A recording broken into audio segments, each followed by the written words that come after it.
ফিরে এলাম বিরতির পর। ভোট দিতে যাওয়ার সময় কংগ্রেস কর্মীদের মারধরের অভিযোগ, মারধর করার অভিযোগ তৃণমূল কর্মীদের বিরুদ্ধে ভগবান গোলার নারায়ণপুর 242 নম্বর বুথের ঘটনা। অভিযোগ অস্বীকার করেছে তৃণমূল।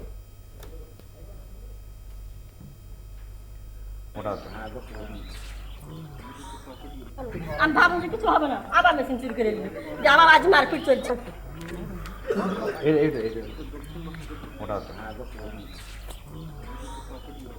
আমি ভাবলাম যে কিছু হবে না, আবার মেশিন চুরি করে দিল। কথা বলবো, টেলিফোনে রয়েছেন প্রতিনিধি তৌসিফ ইকবাল। তৌসিফ, যে অভিযোগ সামনে আসছে দল কি বলছে তা নিয়ে?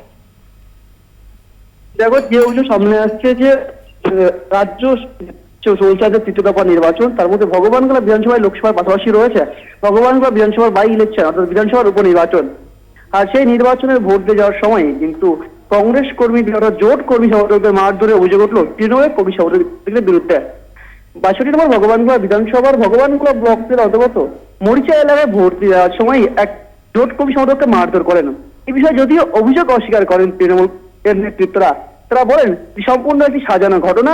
কিন্তু অপরদিকে কংগ্রেস যিনি প্রার্থী রয়েছেন সিপিএম সভাপতি, তিনি বলেন যে তৃণমূল ভয় পেয়েই কিন্তু এই রকম ঘটনা তারা ঘটাচ্ছে। ধন্যবাদ।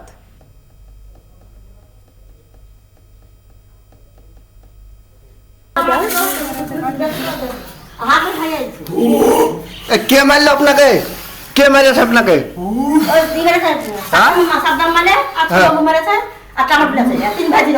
কে কে বললেন?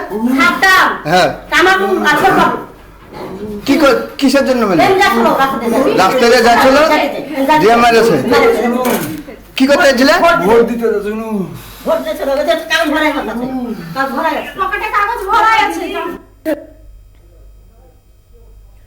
অন্যদিকে প্রিসাইডিং অফিসারের বিরুদ্ধে ভোট প্রভাবিত করার অভিযোগ করেছেন বিজেপি প্রার্থী গৌরীশঙ্কর ঘোষ। লালবাগের 10 নম্বর বুথের ঘটনা এটি।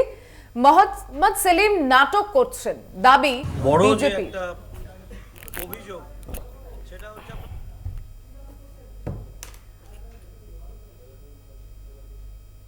মুর্শিদাবাদ বিধানসভায় সবথেকে বড় যে একটা অভিযোগ সেটা হচ্ছে আপনার রায়বুত সিং হাই স্কুল 10 নম্বর বুথ মুর্শিদাবাদ বিধানসভা আজিমগঞ্জ। সেখানে ওই স্কুলের হেডমিস্ট্রেস সেই স্কুলেই প্রিজাইডিং অফিসার এবং তিনি ভোটারদেরকে প্রভাবিত করছেন। আমরা দুবার কমপ্লেন দিয়েছি, আবারও আমি 5 মিনিট আগে আবার কমপ্লেন দিলাম।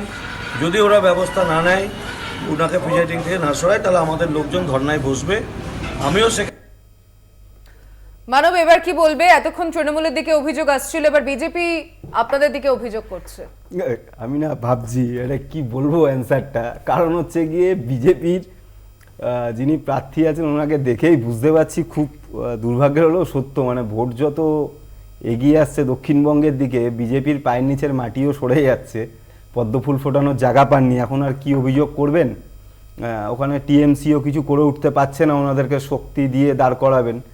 তো এখন অভিযোগ করতে হবে। এখন অভিযোগের একমাত্র মাপকাঠিকে, কারণ আমি প্রথমেই বলছিলাম যে ওখানে জয় বামপন্থীদের নিশ্চিত, মোহাম্মদ সেলিম ওখান থেকে এমপি হচ্ছেন। তাই দেখুন যে তৃণমূল বিজেপি সবার অভিযোগের তীর কিন্তু মোহাম্মদ সেলিম। তো যাই করবেন করুন না কেন, নির্বাচনে আবার বলছি মুর্শিদাবাদ কেন্দ্রে এবং আজকের 4টে কেন্দ্রে বামপন্থীদের বাম কংগ্রেসের জোটের 4টে সিটি কনফার্ম হয়ে আছে। আর আমি যে অভিযোগটা আপনাদের চ্যানেলে বসে একটু আগে করছিলাম, দেখুন প্রমাণিত হয়ে গেছে। জায়গায় জায়গায় তৃণমূলের দুষ্কৃতীরা ভোটারদের ভোট দিতে যেতে বাধা দিচ্ছে, মারধর শুরু করে দিয়েছে। আমি বলছিলাম না, বেলা বাড়লেই দেখবেন ঘুম থেকে উঠবে, ঘোর কাটবে, চোখে মুখে জল দিয়ে ভোটারদের আটকানোর কাজ শুরু হয়ে যাবে। দেখুন কাজ শুরু হয়ে গেছে, আরও বেলা বাড়তে দিন, বুঝতে পারবেন। কারণ এরা জানে এদের দুই দলের কারোরই, মানে দুই ফুলের কারোরই আর পায়ের নিচের জমি নেই। মানুষ কাস্তে দিয়ে ওই জমির থেকে ফুল কেটে ফেলে দিয়েছে। মানে আপনারা শুধু নিজেদেরকে কি মুর্শিদাবাদেই প্রাসঙ্গিক করে রাখছেন? মুর্শিদাবাদে কেন? 4টে কেন্দ্রেই তো বলছি। আরে বাবা, আমরা তো জোটে আছি, আমরা 4টে কেন্দ্রেই নিজেদেরকে প্রাসঙ্গিক রাখছি, কোনো সন্দেহই নেই। বুঝতে পেরেছি। হ্যাঁ দিদি বলুন। হ্যাঁ বলছি যে বলছে না তৃণমূল কংগ্রেসের পায়ের তলা থেকে মাটি সরে গেছে, পায়ের তলা থেকে মাটি সরে কি পাথর পাওয়া গেছে, আরো অনেক বেশি শক্ত, আরো অনেক বেশি জোরালো জমি পাওয়া গেছে। পাথরে ফুল ফোটে না, না ফুল ফুটা ওটা সিম্বল। বাবা আপনাদের ঘাস ফুল জোড়া ফুল পাথরে ফুটবে কি করে মাটি ছাড়া? ওই ঘাস ফুলটা রূপক, যে মানুষের আরো কাছাকাছি যাওয়ার, ওটা রূপক, ওটা ফুল নয়। কিন্তু এই অভিযোগগুলো নিয়ে কি রাজনীতিতে বলবেন? রূপক থাকে না, এই রাজনীতিতে অভিযোগগুলো তো বাস্তবতা সামনে থাকে। আসছে, এই অভিযোগগুলো তো সামনে আসছে। কোন অভিযোগগুলো বলুন? তৃণমূল কংগ্রেসের বাড়ির পেছনে রানীনগরে বোমা পাওয়া- যেটা- হ্যাঁ, আমি আমি যেটা এক- দেখা আমি যায়, এক এক করে বলি। তৃণমূল কংগ্রেসের বাড়ির পেছনে বোমা পাওয়া গেছে। হ্যাঁ, এবার যদি অভিযোগ হয় তৃণমূল কংগ্রেসের বাড়ির কর্মীর পেছনে বোমা পাওয়া গেছে, সে কর্মী নিজে খেয়ে দিয়ে কাজ নিয়ে, বোমা তো জিনিসটা সে নিজের বাড়ির পেছনে বোমা রেখে দেবে। আরে বাড়ির ভেতরে, নিজের বাড়ির ভেতরে বোমা জমিয়ে রাখছে আর বাড়ির পিছনে একটা বোমা পাওয়া হ্যাঁ, তো গেছে, কেউ- এটা স্বাভাবিক নাকি? কেউ বাড়ির তৃণমূলের ভেতরে নেতারা বোমা বাড়িতে জমিয়ে রাখে। বোমের ড্রাম ভরে ভরে বস্তা ভরে ভরে বোম রেখে দিচ্ছে। কে বাড়ির একটা ভেতরে বোমা কেউ কোথায় বোম- বাড়ির পিছনে পাওয়া গেছে না আপনি না সেই না, নিয়ে বাড়ির বলছেন। বাড়ির ভেতরে কেউ বোম রাখে না, কে বলেছে? আমি বলছি। ওই পুরো আপনাদের ওই বলুন না, দক্ষিণ এই চব্বিশ সমস্ত পরগনা- influence দক্ষিণ করলে চব্বিশ রাখে। পরগনাতে পাওয়া গেছিল বাড়ির ভেতর দিয়ে। না না, তাহলে- বাড়ির ভেতরে কেউ বোমা রাখে না। বোমা তো সেটা যে কোনো সময় ফেটে যেতে পারে। সবাই তো, সবার আগে তো আমি নিজেকে বাঁচানোর চেষ্টা করবো। বাড়ির ভেতরে বাচ্চা কাচ্চা নিয়ে, ফ্যামিলি নিয়ে আছি, তার ভেতরে বোমাও রেখেছি। বোমা বাইরে রাখে, ওখান থেকে নিয়ে গিয়ে অন্য জায়গায় হয়তো ফেলে। না, আমরা তো কিন্তু রাখি না, কেউ- তাই আমরা জানি না কিভাবে না না, কোথায় রাখে। একটা দেখুন, আইনে একটা গুড সিজার ব্যাড সিজার বলে একটা কথা আছে। তো ওইখানে বাড়ির ভেতরে আমি যদি বোমাই যদি বানাবো, আমি যদি বানিয়েছি সেটা ফাটবে, তো আমি সব থেকে বেশি শিওর সেজন্য সেটা আমি আমার বাড়ির মধ্যেই রাখবো। দিদি, নীলগঞ্জের ঘটনা জানেন? বাড়ির ভেতরেই সমস্ত বারুদ মজুত করে রাখা ছিল। হ্যাঁ ঠিক আছে, সেটা বাড়ির নিশ্চয়ই ভেতরেই সমস্ত রকমের বোমা তৈরি হচ্ছিল। বাড়ির ভেতরে বোমা তৈরি হয় না। বোমা সাধারণত বাইরে বসে তৈরি হয়, কোনো বাড়িতে কোনো জায়গা হয়তো মারার জন্য বোমা তৈরি হয়, কিন্তু বোমা কেউ না, বাড়িতে নিয়ে বাড়িতে বসে থাকে ফাটানোর না। জন্য বোমা তৈরি হয় না, মানে বাড়িতে কেউ মারার বোমা জন্য বোমা রাখে তৈরি না, হয় না, এটা এটা আপনি খুব জানেন। স্বাভাবিক ব্যাপার। প্রত্যেকটা মানুষের একটা ন্যাচারাল ব্যাপার থাকে যে আমি নিজেকে কি করে রক্ষা করব। সে নিজে বাড়ির ভেতরে বোমা রেখে দেবে, বাড়ির পেছনে বোমা রেখে দেবে, ওখানে যদি ফাটে সে নিজে সবার আগে মরবে। আরে বাবা, আমরা কেন বলবো? মিডিয়াতেই দেখাক না, মিডিয়াতেই কিন্তু বসে সকাল আছেন, থেকে- বোমা তো সকাল তৃণমূলের থেকেই নেতাদের যেভাবে ঘর দিয়ে পাওয়া মোহাম্মদ যাচ্ছে। সেলিমের এই রণংদেহী মূর্তিটা দেখা যাচ্ছে এবং ভুয়ো ভোটারও ধরছেন তিনি, এটা তো বেশ বেগ পাচ্ছে। কে বেগ পাচ্ছে? তৃণমূল কংগ্রেস না, বামেরা, বাম কংগ্রেস জোট।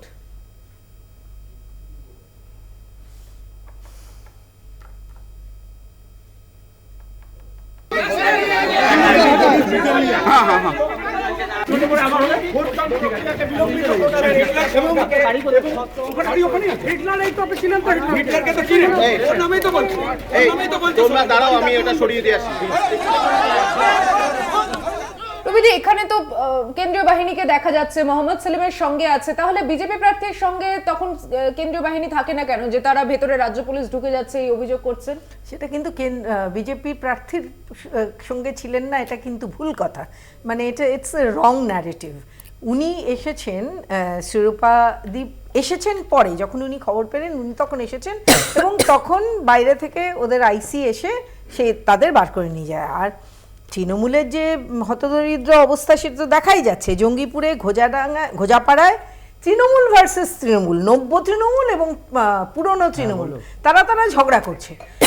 সেলিম বাবু কি বলছেন সেটা খুব একটা, ওটা সিপিএম বলবে, ওটা তো আমরা বলবো না।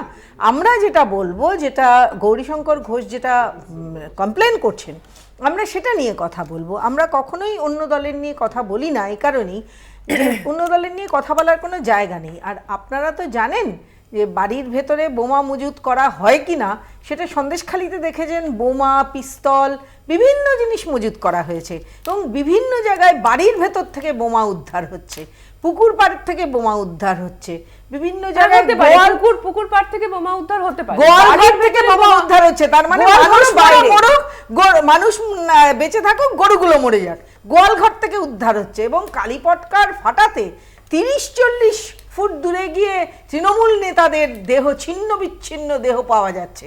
অতএব তৃণমূল কিছুই করে না, তারা তো ধোয়া তুলসী পাতা, বাকি সবাই করে। সেই জন্যই তাদের সমস্ত কিছু দেখা যায়, তারাই আক্রান্ত হয়, তারাই মারা যায়। আপনারা জানেন যে পান্ডুয়াতে বোমা ফেটে 3 জন বাচ্চা, তার মধ্যে একজন মারা গেছে, একজনের পা উড়ে গেছে, একজনের হাত উড়ে গেছে, এবং এটা তদন্ত করে বলা হয়েছে যে এটা তৃণমূলই করেছে। তৃণমূলই করেছে, তৃণমূল করেছে বলে পুলিশ প্রাথমিক রিপোর্ট দিয়েছে। আপনি যা অভিযোগ করবেন তাই যদি সত্যি হতো, কিছুই আমরা করি না, আমরা যেটা সত্যি সত্যি সেটাই করি। না না, যা বলবেন তাই যদি সত্যি হতো, আমরা পিসিমার চুরিও বলি, আমরা ভাইপোর চুরিও বলি, সবকিছু চুরি যারা করে তাদের কথাই বলি, আমরা বাইরের কিছু বলি না, আমরা হাওয়ায় না, কথা না, বলি না, না। আপনি যদি আমাদের যা যেগুলো অভিযোগ পাবলিক করবেন- ডোমেনে থাকে আমরা সে সমস্ত পাবলিক ডোমেন দেখে দেখে কথা বলি। আমরা কখনো হাওয়ায় তৃণমূলের মতো যে আমি সব করে দিলাম, আমি সব করে দিলাম এবং 26,000 চাকরি বিজেপি খেয়ে নিল, এই ধরনের কথা পিসিমা যেগুলো বলেন এবং যে নোংরা নোংরা কথা উনি পাবলিক মিটিং এ বলেন, আমরা ওইভাবে কথা শুভেন্দু বলি না। অধিকারী কি বলে? শুভেন্দু আমি অধিকারী আসছি। ওই 2 অক্ষরের 3টে শব্দবন্ধ ব্যবহার করেনি, যেই শব্দবন্ধগুলো আমি আসছি। পুরুষ মানুষেরা নিজেদের বন্ধু মহলে মুখ খুলে বলতে লজ্জা পায়। আমি আসছি, একটা ভোট পার্সেন্টেজ দেখাবো আপনাদেরকে। সকাল 11টা পর্যন্ত ভোটের হার 32.82%। সকাল 11টা পর্যন্ত সব থেকে বেশি ভোটের হার জঙ্গিপুরে, সব থেকে কম মালদহ উত্তর। মালদহ উত্তরে 31.73%, মালদহ দক্ষিণ 33.09%, জঙ্গিপুরে 33.81%, মুর্শিদাবাদে 32.72%। সত্য সুন্দর ভট্টাচার্য আমাদের প্রতিনিধি রয়েছেন টেলিফোন লাইনে। সত্য, দেখো, সকাল 11টা পর্যন্ত অর্থাৎ প্রথম 4 ঘন্টায় সকাল 7টা থেকে ভোট গ্রহণ শুরু হয়েছে। এই 4টে যে লোকসভা আসনে রাজ্যে নির্বাচন হচ্ছে তাতে কিন্তু গড়ে ভোট পড়েছে 32.82% এবং সব থেকে বেশি এই 4টে কেন্দ্রের মধ্যে সব থেকে বেশি ভোটের হার হলো 33.81% জঙ্গিপুরে এবং তারপরে ক্রমান্বয়ে সেখানে মালদা দক্ষিণ রয়েছে, সেখানে 33.09%, মালদা উত্তরে পড়েছে 31.73% এবং মুর্শিদাবাদে 32.72%। এছাড়া আমরা জানি যে আজকে ভগবানগোলার উপনির্বাচন হচ্ছে, বিধানসভার উপনির্বাচন, সেখানেও কিন্তু 30%-এর কাছাকাছি ভোট পড়েছে প্রথম 4 ঘন্টায়, অর্থাৎ সেখানে 29.39% ভোট পড়েছে। বেশ কিছু বিক্ষিপ্ত গন্ডগোলের খবর নির্বাচন কমিশনের কাছে এসেছে। প্রথমে যেরকম ইভিএম খারাপের খবর এসেছিল, তারপরে তৃণমূল কংগ্রেসের তরফে যেরকম বিভিন্ন অভিযোগ এসেছে, তাদেরকে এজেন্টকে বসতে দেওয়া হয়নি, মারধর করা হয়েছে। বিজেপির তরফ থেকেও কিন্তু বেশ কিছু অভিযোগ এসেছে, কিন্তু কোথাও গিয়ে ভোট প্রক্রিয়া ব্যাহত হওয়ার কিন্তু খবর নির্বাচন কমিশনের কাছে এখনো পর্যন্ত আসেনি। ফলে সেই হার কিন্তু সকাল প্রথম 2 ঘন্টায় যেরকম ছিল 15%-এর আশেপাশে, সেটা কিন্তু পরের 2 ঘন্টায় অর্থাৎ প্রথম 4 ঘন্টায় বলা যেতে পারে সকাল 11টা পর্যন্ত পরে ভোট পড়েছে এই 4টে লোকসভা আসনে 32.82%। ধন্যবাদ সত্য।